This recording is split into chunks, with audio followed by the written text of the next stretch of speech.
Today we're going to freeze dry some applesauce. I have some apples like this.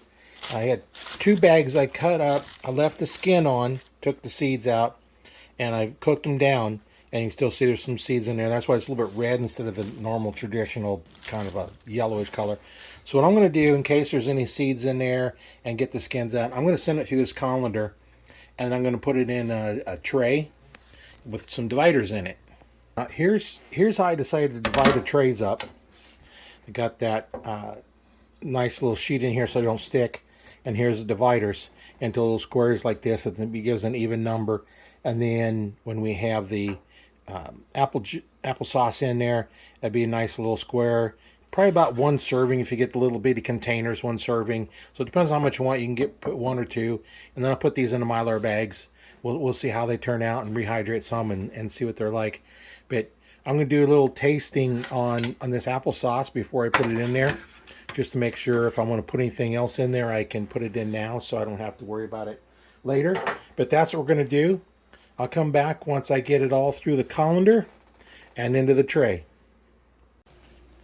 Remember what this looks like here, and I put it in the colander, and I just run this around. Kind of hard to do one-handed, but you run it around, and then this is what comes out. A nice, smooth, consistent texture. So that'll be really good. I did add a little bit of sweetener in it. Apples don't really need much, so I didn't add much. But that's what the applesauce is going to look like, and then we're going to put it in the trays. So here's the trays. Let's put those 2 bags between the 2 trays here. So roughly that's 1 bag of apples in here. It started off with about a half a cup, and I kind of cut it down because I was a little bit short. I want to make them all about even. So I have these all ready. What I'll do is I'll put them in the freezer and get them froze while I'm cooking the next batch down. And then I'll put those in the freezer. And when those get froze, then I'll go ahead and stick them in the freeze dryer. Have the apples all cut up. Remember, in this batch I took the skins off so it wouldn't be a red batch like the last one. And I got them cooking down, so they're going to cook down, and I'll probably still send them to the colander to make sure they're all kind of that consistent texture, but there shouldn't be any seeds or skins to filter out. It's just a matter of making a consistent texture. And if there happens to be any seeds in there, it'll filter those out as well. So we'll come back once this is cooked, and we'll get this process in the other 2 trays, and then we'll put them in the freezer and get them going. Yeah, the apples are all cooked down. Looks like a nice consistency for applesauce. I know as I was stirring it around, I did find 1 seed in there. So I'm going to let this cool off. It's a nice consistency now. So I'm going to let it cool off and then send it through the colander. Make sure I don't have any seeds in there, because I know you don't want to have applesauce and have a seed in it. So that's what I'll do. I'll go ahead and I'll leave the cover on it for now, and once it gets cool, then I'll send it through the colander, and then we'll put it in the trays, and we'll freeze a batch of applesauce. Have the applesauce in and running. I started it yesterday. Here's the applesauce without the skins on it, and then here's the applesauce with the skins on it. You can see a little different color. And after fixing all the leaks, I think we're going faster, because this has only been 15 hours and we're already in the drying time.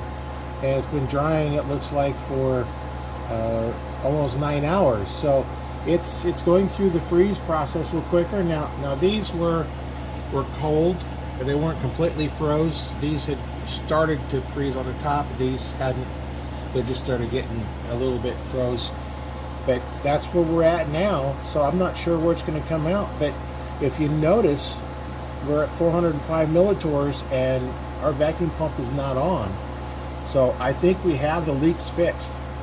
Our applesauce is done. Remember, this is the one without the skin, and these are the ones we did the skins. They were red apples.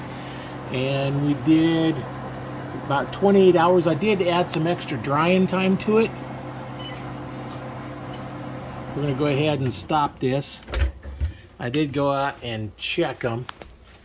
Now, they come out, they're stuck down really, really good. And what I did on this one was I went ahead and pulled the dividers out. I've already done that to take a look at it and see what's going on.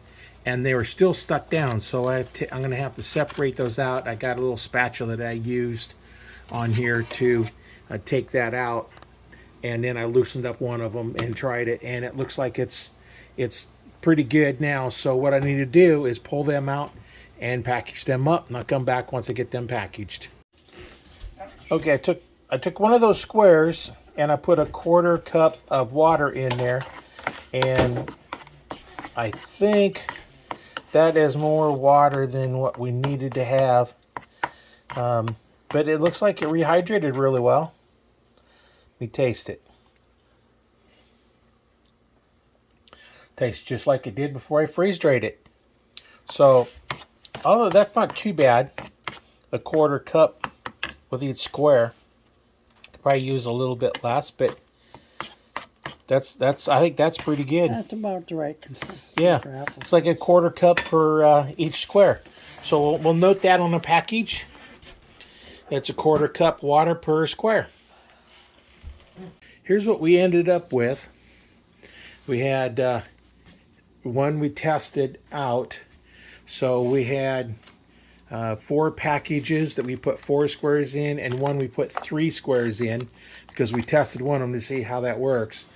Now, the red ones, which is the red apples, these were red apples with the skin taken off. These are red apples with skin left on when I cooked them. We had 3 Mylar bags, and then we have 1 bag we put in a shrink wrap, and then we put 1 in a jar. That's 4 squares. So this would be, if I'm going to rehydrate that, I would put in a cup of water.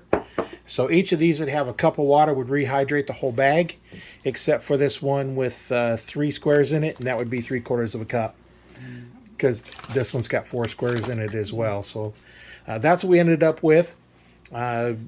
We've done this year, with all the freeze drying we've done up 50 Mylar bags of different types of food. And if you watch the other videos, you'll see some of the other stuff we've done. But it was interesting how on these, the red ones had been sitting in the refrigerator for a day or so and gotten thick.